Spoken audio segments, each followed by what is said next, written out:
عبد القدوس کو قدوس کہنا، عبد الرزاق کو رزاق کہنا، عبد الواحد کو واحد کہنا، عبد الواسع کو واسع کہنا، عبد الحق کو حق کہنا، عبد الرحمن کو رحمان کہنا، کیا یہ جائز ہے یا ناجائز ہے؟ ناظرین، میں آپ کو مسئلہ بتا دیتا ہوں، اس کی تھوڑی سی حقیقت بتا دیتا ہوں، معنی بتا دیتا ہوں، اس کے بعد آپ کی مرضی، آپ کہیں یا نہ کہیں، جائز سمجھیں یا ناجائز کہیں۔ لیکن اس سے پہلے اگر آپ ہمارے یوٹیوب چینل اور فیس بک پیج ٹینشن دور پر نیو ہیں تو سبسکرائب کیجئے چینل کو، اور فیس بک پیج کو لائک اپنا فالو کر لیجئے۔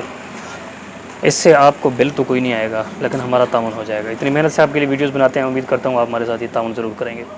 تو ناظرین، عبد القدوس کا مطلب ہے قدوس کا بندہ، اور قدوس اللہ کا نام ہے، یعنی اللہ کا بندہ۔ عبد الرزاق کا مطلب ہے رزاق کا بندہ، یعنی رزاق اللہ کا نام ہے تو مطلب اللہ کا بندہ۔ اسی طرح عبد الواسع کا مطلب ہے واسع کا بندہ، اور واسع اللہ کا۔ یہ جتنے بھی نام عبد جن سے پہلے لگتا ہے نا، عبد الحق، عبد الواسع، عبد الوحید، یہ جتنے بھی ہیں عبد کا مطلب ہے بندہ، اور آگے جو بھی نام ہوتا ہے عبد الواسع، عبد الحق، وہ سارے اللہ کے نام ہیں۔ تو یعنی اللہ کا بندہ۔ ان تمام ناموں کا معنی یہ ہے کہ اللہ کا بندہ، ٹھیک ہے۔ اب آپ مجھے بتائیں، جب آپ عبد الرزاق کہتے ہیں، اس کا مطلب اللہ کا بندہ، عبد الرزاق کیا حال ہے، اس کا مطلب اللہ کے بندے کیا حال ہے۔ عبد الواسع کیا حال ہے، عبد الواسع کا مطلب اللہ کے بندے کیا حال ہے۔ لیکن جب آپ عبد الرزاق کو رزاق کہیں گے، رزاق کس کا نام ہے؟ اللہ کا۔ تو رزاق آپ جب کہیں گے رزاق کیا حال ہے، اس کا مطلب اللہ کیا حال ہے۔ جب آپ کہیں گے قدوس میرے پیسے نہیں دیے آپ نے ابھی تک، اس کا مطلب آپ کہیں گے اللہ میرے پیسے نہیں دیے آپ نے ابھی تک، ٹھیک ہے۔ جب آپ کہیں گے کہ عبد الرحمن آپ کل میرے گھر نہیں آئے، اس کا مطلب آپ کہہ رہے ہیں کہ یعنی عبد الرحمن کو جب خالی رحمان آپ میرے کل گھر نہیں آئے، تو اس کا مطلب اللہ آپ میرے کل گھر نہیں آئے۔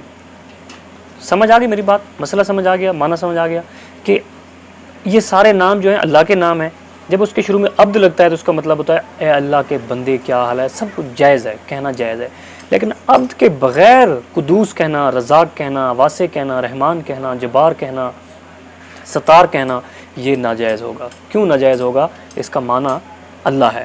جناب جب آپ ستار بھائی یہ کام کر دو، رحمان بھائی یہ کام کر دو، جبار بھائی یہ کام کر دو، اس کا مطلب اللہ کو آپ کہہ رہے ہیں کہ اللہ میرے یہ کام کر دو، اللہ مجھے پانی بھر کے دو، اللہ مجھے کپڑے دھو کر دو، نعوذ باللہ، اللہ نہ کرے۔ معنی یہ بنتا ہے۔ اب آپ مجھے بتائیں کہ کیسے یہ جائز ہوگا کسی کو عبد کے بغیر کہنا؟ تو پلیز خدا را، آج کل یہ بہت رواج چل نکلا ہے چھوٹا نام رکھنے کا۔ تو بھئی اگر چھوٹا نام رکھنا ہے تو کوئی ایسا نام رکھو جس میں عبد نہیں آتا، ٹھیک ہے، عبد نہیں آتا، ناصر رکھ دو، حارث رکھ دو، ٹھیک ہے، وارث رکھ دو، آپ کوئی اس طرح کا نام رکھ دو جس میں اللہ کا جو نام نہیں، اس کے علاوہ کوئی بھی نام رکھ دو، عریب رکھ دو، حسیب رکھ دو، ٹھیک ہے، انعام رکھ دیں، آپ عبداللہ رکھ دیں، ٹھیک ہے۔ لیکن اگر آپ نے اللہ کے نام والا نام رکھنا ہے تو اس کے ساتھ عبد ضرور لگائیں۔ عبدال کے بغیر کہنا جائز نہیں ہوگا۔